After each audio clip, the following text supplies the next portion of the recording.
Hello folks, this is Doug with Imagination Mechanical and Fabrication. Coming back to you again. I want to kind of give you an update on what I've managed to accomplish in here in the shop. Still a big mess, but I've got a lot done, and I just kind of wanted to show y'all a little update. I'm going to swap the camera over here right quick. You don't want to see my ugly mug. Okay, here we go. And you can see, I've kind of just got stuff on there, just piled on there, but see how that's all done. I still got this out here, but I'm still using material. You see how it's a lot. It's still a lot of stuff over here that I got to go through, but I've gotten a lot of it out of here, a lot of the tools and stuff. You see, this is what I plan on doing with this little cart. I'm gonna have a little one of the little small grinder and wire wheel and a little small vise. This is still a little, this has got to be gone through, but I want to show you how these cabinets turned out. See, I got the shelves up in there, and some stuff started putting in here. These, of course, I've got all my stains, machine oil, stuff like WD-40 starting fluid, tire shine, stuff like that, some glues stored in here. You see these lower cabinets, I cleaned them up and I used some Old English to polish them up, and they really turned out pretty good. Then I was gonna do all pegboard across here, but then I was in my basement and I got to looking at this shelf, and I was like, that shelf would be a great place for me to put my corded and other kind of power tools on here. So I got it, brought it up here, had to disassemble it to get it out of the basement, put it back together, and I'm telling you, these things are kind of flimsy whenever you put them together, and they're hard to put together. But I finally got it, and I attached it to the wall so it can't move around. Then I went ahead and put up some pegboard. You can see some of the stuff I've put on there. And then my pipe wrenches, I got this one down here. It's a monster. It's a 36 inch. And so I had this board back there with these hooks on it. They had been in there whenever that was a pawn shop. I don't really know what he hung off of it, but so I said, well, that'll be good for the pipe wrenches. It's more sturdy and it's got these big hooks. And I've got to go through, I'm going to have to either find me some shorter hooks for my pegboard, or I'm going to have to cut those off and kind of bend them up a little bit or something to, because I'll get my eye poked out with one of them. But you can see how I did that. There's still stuff, but I keep consolidating it down, as I run up on stuff, like I'll get a tote or one of these buckets, and when I start going through it, there'll be a tool in there or something, and then, some other stuff, and so I'll go ahead and put the tool like over here, and then I can begin to put it where it needs to go. Like here, these are bolt and screw and nut extractor. But you can see I got that other piece of the 2x8 back here put in, and now I went and put these back over here, and I've been going through stuff, kind of trying to begin the process of organizing this stuff. But it's a real bear. When you got stuff like this right here, just mixed all up, and then stuff like that, but I'll get it. But then I brought all of my not all of them, but this is some of my technical books and books on electronics, photonics, mechanical, motors, fundamental motor control, AC design, motor design, stuff like that I, when I was taking electronics and working in that field, that I had to kind of study on. I got my my soldering station, desoldering station, frequency counter, my bigger grinder, which I'm going to build a metal stand for that when I get to a point where I can. And then I mounted me a little vise here. I think this area down in here will ultimately be my mechanical welding, grinding kind of area. And as you can see right here, this is a tire changer. And I ain't got no use for it, but my woman's son, he works on cars. He's always breaking tires down and changing them with a pry bar or something, you know. So we're going to take this down to our other place. We got a building down there. We're going to put it in there, and he's going to bring his compressor down there where he can change tires and all that stuff. And it probably weighs 1,000 pounds. I mean, it's heavy. And one of our friends has got a tow truck with a boom on it and a big winch, and we may just winch it right out that door and lift it up and set it on a trailer or something. And then, you know, one of my, you know, things I really want to get done is get this meter out of here, get this furnace out of here, and get this compressor off of this skid. But I'm going to take over here, I'm going to pour a slab. I'm either going to bust that up in there, or I'm just going to build a frame there and pour a concrete slab on top of it and get it level and everything. And then I'm going to take this and I'm going to set it on some pads. They got these rubber isolation pads you can get that I'm going to put under each one of the feet. And then I'm going to anchor it. I'm going to get some of the drive-in anchors or whatever, the big bolt anchors, and anchor it down. Then I can begin the process of running my piping and putting outlets at different places. And I'll probably run one up and across here, and then I can use that hose reel I got. But you can kind of see I put everything air related, and I've been bringing more and more of it over this way. I got like adapters and spray nozzles and, you know, all that kind of stuff that's air related, plus all my air nailers, air tools. I'll probably have a box over there, a toolbox of some kind, that I can put all that stuff in, and when I get to that point. But this is kind of, you know, it's been a bear. But you know, and I got, like I said, I got this machinist vise here. That's going to go on a welding table. I'm going to, you know, either make me a precision welding table or look into getting one. But I think that if I can get me a 1/2-inch slab of steel, reasonable, maybe 3/4, and a magnetic drill. And it might even make me a magnetic drill. I've seen some ideas about how to make one using the transformers and stuff off of an old microwave. So maybe I can do something. I've got a few of them down there in a tote, you know, old microwave transformers and stuff. And but you can see I've gotten it weeded down, and I'm still working on it until I get this bare skint. Still got more to do, a lot more to do, but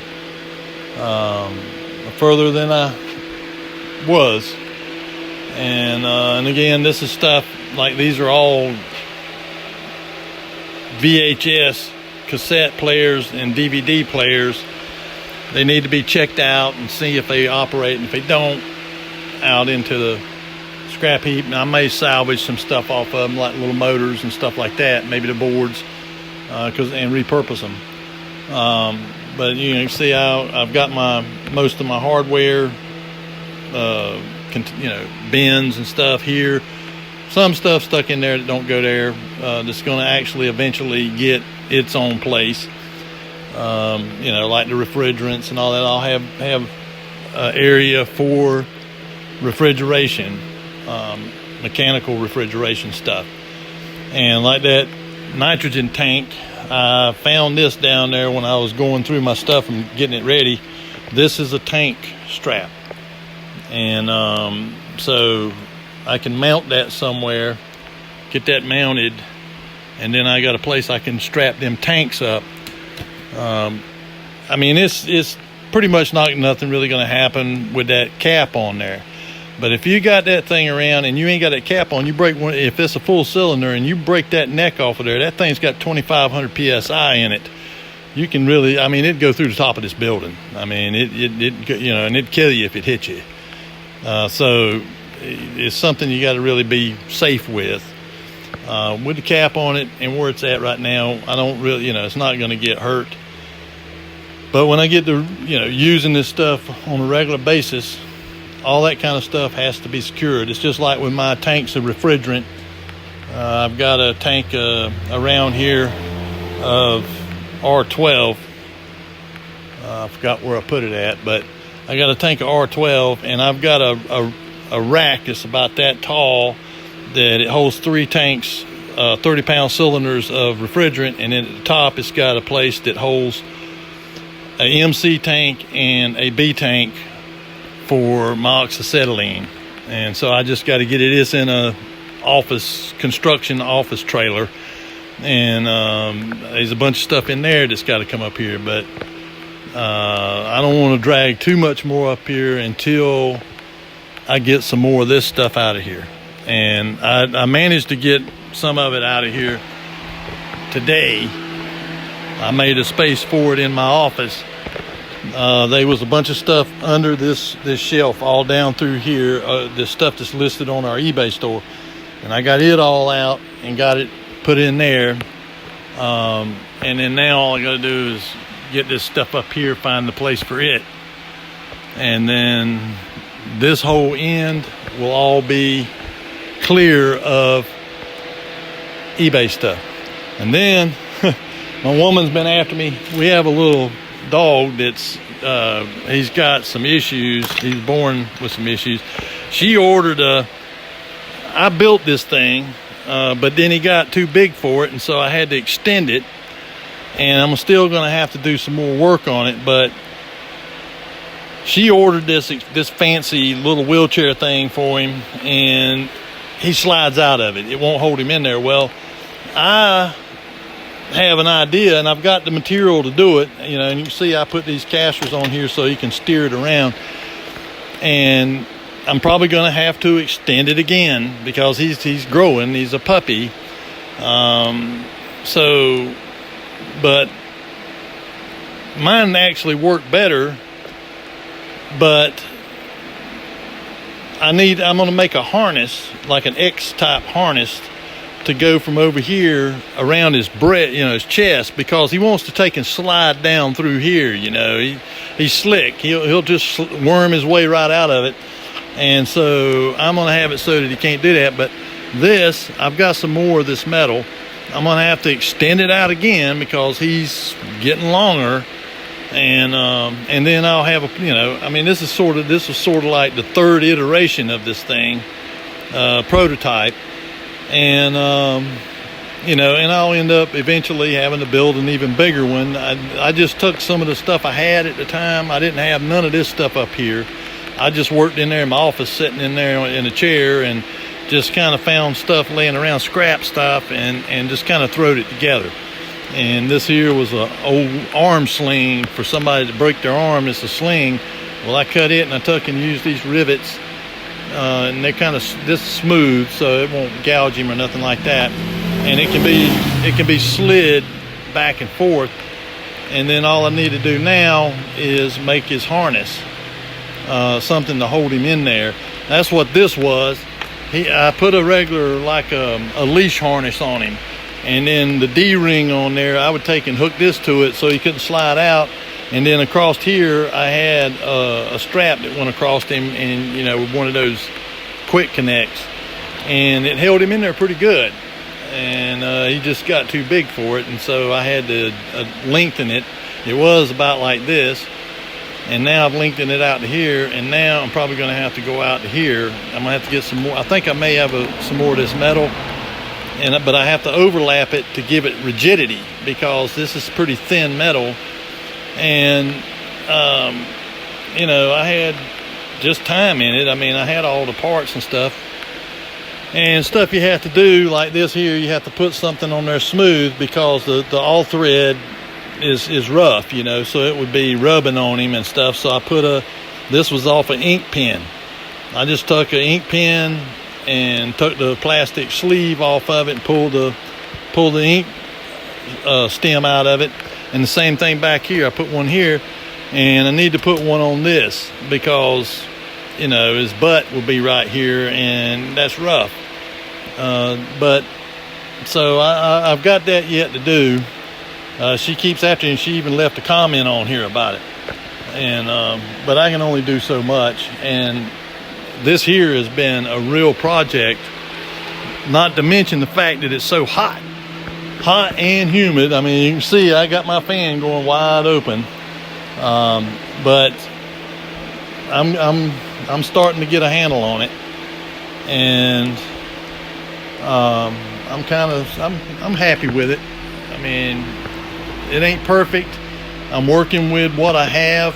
I don't have the funds right now to buy a whole lot of material and all that kind of stuff to do this stuff. So I'm just taking the stuff I have and repurposing it, using it.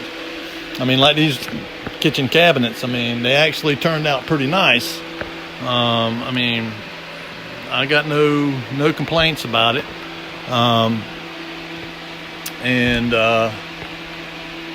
My pegboard, I mean, that pegboard, I don't know how long that's been here. I mean, it's been here a long time, and I've been planning all along to use it, and now I finally got a chance to use it. And you know, again, this stuff, I'm gonna have, you know, when I go through these cabinets down here, they got all kinds of stuff down in them, down in here, which I went through this one, and pretty much, but it's got to be cleaned out. You see where mice have been in there and stuff. And there's a shelf, and I was going to get those, though. I even went back here. I found some stuff that would work to make some little dowels to go in these holes, some little steel dowels. And when I took the shelves out, there was a little package that had the little brackets, these little ones right here. They were back behind under the shelves. So I'd started cutting these things with my grinder, and with a cutoff wheel on it, and these little roll pins, I started cutting them and dressing them with a file. You can see I got a file there, and this is what it was. It was these things here. I went over and tried it out, and it fit just right. I mean, it was nice and snug. I said, well, there's something else I can repurpose. And then when I found them things there, I was like, well, man, I've done that for nothing. But those things, you know, those little roll pins like that can come in handy for other stuff too. So it's not like really a waste. And you can see this is all tools and stuff on here. I'm still working on drill bits like this here, all drill bits. And I think that's what I'm going to end up. I don't know if I'm going to use this one or inside. I got a little cabinet about 4.5, 5 feet tall, and it's got 5 drawers in it, and it's probably about 16 inches wide. And I was thinking that would be nice to put drill bits, you know, router bits, these CNC router bits and stuff, tap and die stuff, all that kind of stuff, if, you know, to hold them, because I've got some drill bits over there that's like 2 feet long, and I don't think they'll fit in there. But it may end up being this. I don't know. Things are kind of dynamic. They change whenever I, like this over here, you know, I was going to do all pegboard there, but then I thought about that shelf, and that works great. And I got a place here where I can put all my bottle jacks. I got a bunch of bottle jacks. I put them all here in these stands, you know, that I can use for different things. And my saw stand, or, you know, basically an extra pair of hands, a pipe bender. But so there you go. That's kind of where I'm at now, and I'm gonna keep plugging away at it. I'll be back up here tomorrow at it again, and then Thursday and Friday my woman gets her day. She wants them days off, and then I'll have Saturday off, and then I'll be back up here Sunday, and Sunday through Wednesdays. So there you have it, folks. and I'm gonna call it a night because I got to finish putting some stuff back in here and get done and get on home. Y'all have a good one.